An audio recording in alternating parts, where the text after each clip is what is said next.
Hi there and welcome to this video for Senior Physics on electrostatics and electricity. In this video we're going to continue our exploration of resistance and we're going to look at internal resistance.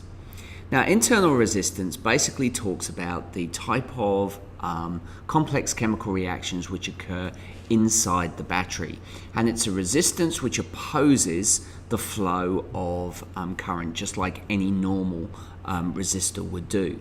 Now we can't actually measure the internal resistance, but by using data which we collect from using current and voltage from a circuit, we can actually calculate what the internal resistance is. Now if we look at a battery, and you know that batteries decrease with the amount of energy they've got with time, and eventually they go dead. Now this is down to the chemical changing and breaking down within the battery itself, and as a result you can't put on enough electrons on one end to make it negatively charged to produce a potential difference. Now if we took a 1.5 volt battery and we put a copper wire to both terminals, we would expect to see a huge amount of current flowing. Why? Well, basically there's no resistance within the wire, so we would expect all of the charge to flow from one end to the other as quickly as possible. Now this can be shown using a very simple equation. So if we give the wire, for example, a very, very low resistance of, let's say, 0.01 ohms, then we would expect a current of approximately 1500 amps to be generated. Now 1500 amps is 1500 coulombs of charge flowing per second. And that's been calculated by rearranging the V equals IR equation that we looked at in our previous video.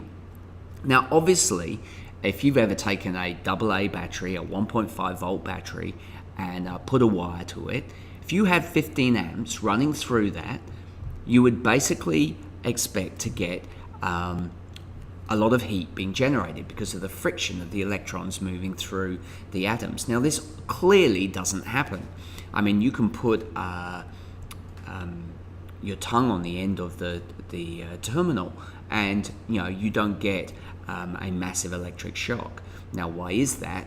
Well, basically there's something happening within the terminals which is preventing the flow of current going from negative to positive. Something's slowing it down.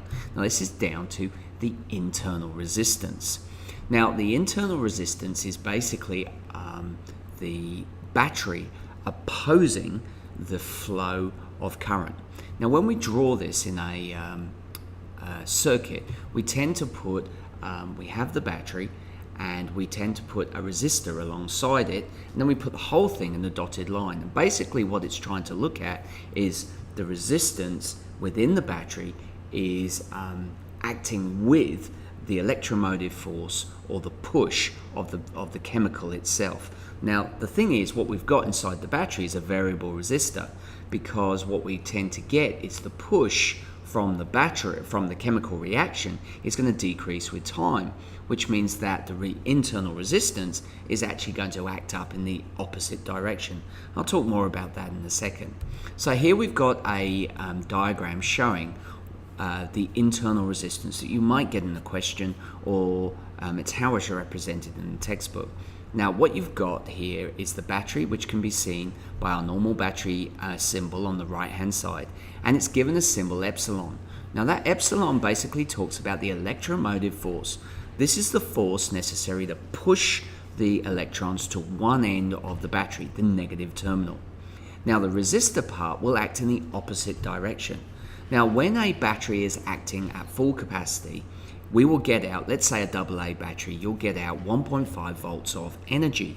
If we put a voltmeter across that, V, we would get 1.5 volts, which would be a potential difference of 1.5 joules for every coulomb. Now, as the battery gets older, what happens is the chemical breaks down. It has less of a push. It's still trying to push with a force of 1.5. But as the chemical breaks down, there is backflow of the electrons to the positive terminal. So they're going in the opposite direction, which means we generate a small current, which is actually occurring inside the battery. Now, if we work on natural current flow going from negative to positive, the electrons, as we flow negative to positive from the terminals through a wire, the electrons inside the battery begin to move across from negative to positive and change the flow of current. They oppose it, and as a result, it's like having your own little resistor placed inside the actual circuit itself. Now we can calculate the internal resistance using this algorithm here, where the output or terminal voltage V equals the electromotive force. This is basically the force that the chemical is trying to push the electrons to the negative end of the battery, minus IR. Now IR is the current flowing in the battery, as well and as a result the resistance that it generates. Now what you notice there is you get this negative value. Now the negative basically means it's acting in the opposite direction. So although we're pushing energy to one end, some of it is flowing back in the opposite direction. We've got this vector notation, which means that the overall potential difference between the negative and the positive terminal of the battery is going to decrease because we're going to take it away. Now, a battery will act at its best output voltage when there is no current flowing through the battery itself from negative to positive. The electromotive force generated by the chemical is enough to push all the electrons to the negative terminal, and there's no dripping back of the electrons to the positive terminal. As a result, your output voltage will be 1.5 joules. However, in a half, if it's going to go through half its life, then the chemical doesn't have enough to actually push all of those electrons, so some drip back. When it's dead, what we notice that for every electron which is pushed to another side, another electron will move back. It's almost like having people trying to push a group of people down one end of a room. If you've got lots and lots of people, i.e. the chemical, then the result is none of the people can get to the other side of the room because we can push it there. Now they can all push with the same force, but as the chemical starts breaking down with time, you lose some of those people. By losing some of the people that you're trying to push down one end of the room can actually drip back onto the opposite side. It's like trying to use your hands to plug all of the holes. You simply can't do it. So that's what happens with the resistance inside the battery. So as I've stated, internal resistance will vary with the age of the battery. Generally they're around about 1 ohm. Now let's have a look at a simple example here, and doing the examples hopefully will help. So here we've got a student tested an old torch cell with a voltmeter. So it's a battery which is tested with a voltmeter. Now the terminal voltage is 1.5 volts. Now this basically means that there is an EMF in the current, in the chemical, which is pushing 1.5 joules per coulomb of energy down one end. So it's all trying to push. So these are our people. The chemical is our people trying to push a group down to one end. Now, assuming that the voltmeter draws a negligible current, so basically we're basically saying that there's no energy loss. But when it's connected to a lamp, the cell doesn't glow. So we've got 1.5 volts of energy trying to push the electrons down one end, but it doesn't glow. So something's happened. Now, when the cell is connected to the lamp, its terminal voltage, instead of being 1.5, when we measured the voltage across the negative and positive terminal, comes out at 0.5 volts, and it's delivering a current of 0.2 amps. That's the drip feed back from negative to positive. So we've got to calculate the internal resistance of the cell. So let's have a look at it. So we know the terminal voltage is given by V equals EMF minus the voltage across the resistor, the internal resistance. Now the EMF is the push that the chemical has inside the battery. Now we know that to be 1.5 volts. However, we've got a voltage across the internal resistance of the battery. Well, this is calculated by IR. Well, we know the current is delivering 0.2 amps, and we know that